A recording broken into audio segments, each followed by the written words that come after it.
Gundam.tk presents High Grade Age-2 Double Bullet. Hey, what's up again, everybody? It's Robert184, 2Rs2Bs from GundamReviews.net, and you've already seen the Age-2 normal, and now it's time to take a look at the completed mobile suit of the Age-2 Double Bullet, including, in its not-so-spectacular seeming anyway, transform mode.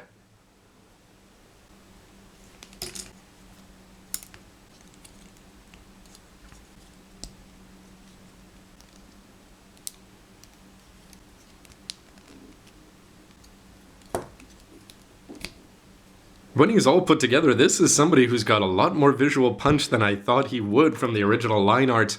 When you see the binders on the Age-2 normal, they are certainly going to take your eye, but in a way they sort of take away from the overall body design.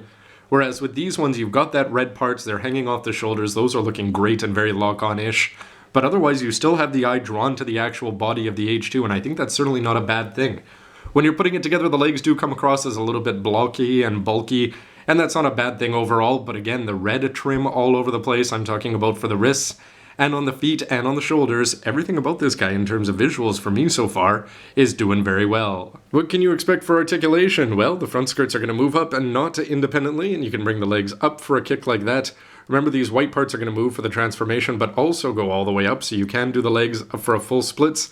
The knees are going to give you that nice bend there, but they are going to give you that ugly part showing forward. And the ankles are going to be that, you can see that they're up attached into a polycap there. They're going to rotate around and have a lot of moving points, and so far they're all working well. The Age-2 normal, I've had no complaints with the first one so far.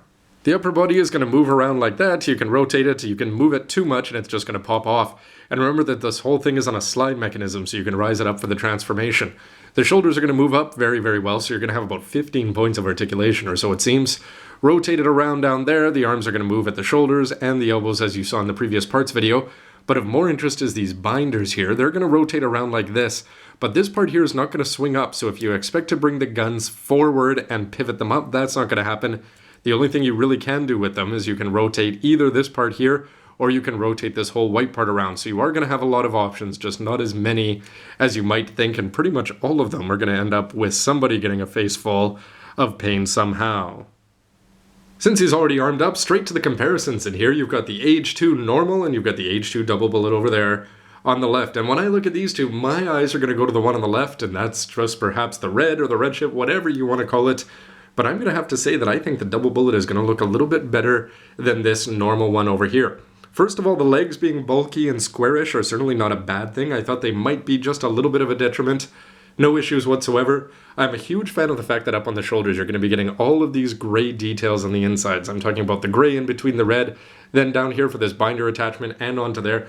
Those are the kind of things that would have been all white back in the day on older high grades, whereas with this time band I went with more color apps and it certainly pays off. In terms of the normal, I think this guy lives and breathes based on how cool you're going to be able to move these. And you can move them around in a million different possibilities, especially if you want to go ahead and break them the way I did in a couple places. That's just going to give you a lot of posability, but this is certainly subjective. Which one of the two are you a bigger fan of, just in terms of pure visuals? Please let me know down below. Putting him up against his big foe in Zehart Galette, and we've got his Zedora over here, with all of its amazing color apps, including a silver seal under that green part, which is still looking fantastic.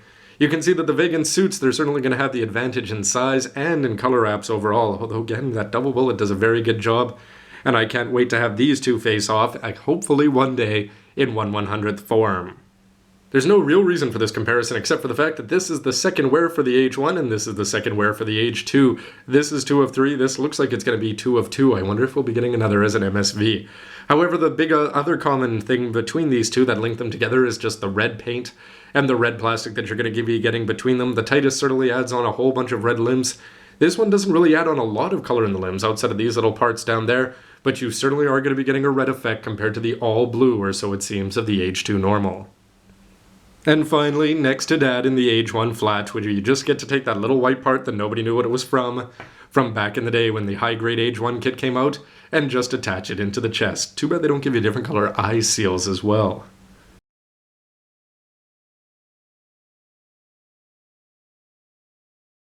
Posability looks like it's only going to be limited by your imagination with ground poses. He's still got flat feet here, and it is going to feel like he's got those 4 weapons if you just want to include a set of 2 somehow in his hands.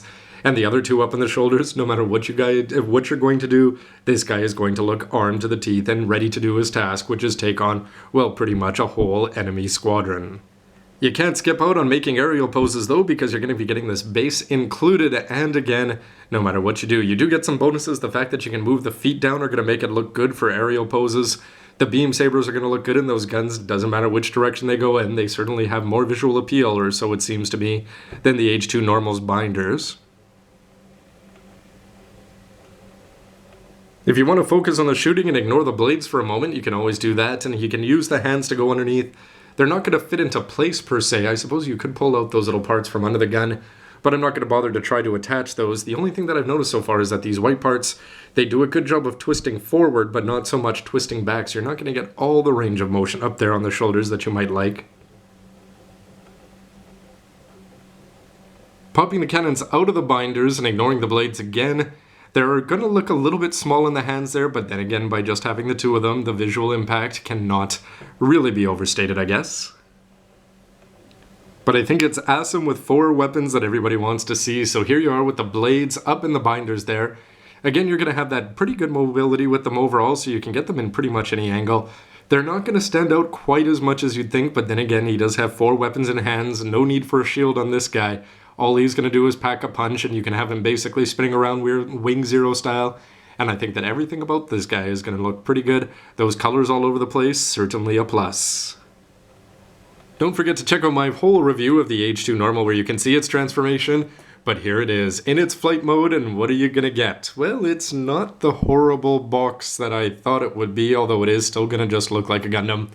In a little bit of an awkward pose. The red is still going to look good, especially up here, here, and here at the back, as I've been saying over and over again. The bulk in the legs is certainly not going to hurt it there. It looks a little bit better, I'd say, than the streamlinedness of the normal. Remember, you can pop up the calf missiles, but yes, it's still going to have that head hidden in the chest with a hole there, which seems to have no reason. Their bases are molded in different colors, and I still appreciate every time that they give you the ability to take those little extra parts and pack them away down there, because otherwise they are just going to get lost. You can see what a difference though, the wings up there on the top of the normal in its Strider mode there, and the fact that it actually has a gun in the middle of its chest, what actually sort of looks like the nose cone of a jet. Certainly going to look a lot more jetish. I was liking the double bullet up until I saw it next to the Strider. This is something you'll probably never see in the anime, but then again I figure that the double bullet does need all the help it can get. So pop up the twin cannons and then just replace those with the beam sabers. If it works in MS mode, you'd think that it would work here in flight mode as well.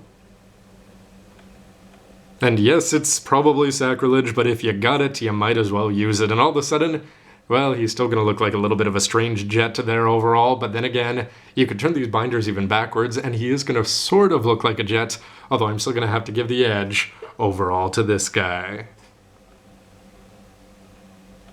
So that's going to wrap up my look at the mobile suit and the transformation of the Age-2 Double Bullet. Don't forget to stay tuned for the final part, the verdict, where I'll have a list of all the good and bad things that I could think of this kit, and of course I'll be comparing it pretty extensively to the Age-2 Normal, and you can as well with a comment down below. Anyway everybody, thanks for watching, see you next and final part, and don't forget there's a master grade of this guy coming in the future, hopefully. You know, now it's you who looks like a duck there, Age-2 Normal. Yes, the Age-2 certainly does have the more ridiculous of Age's designs so far.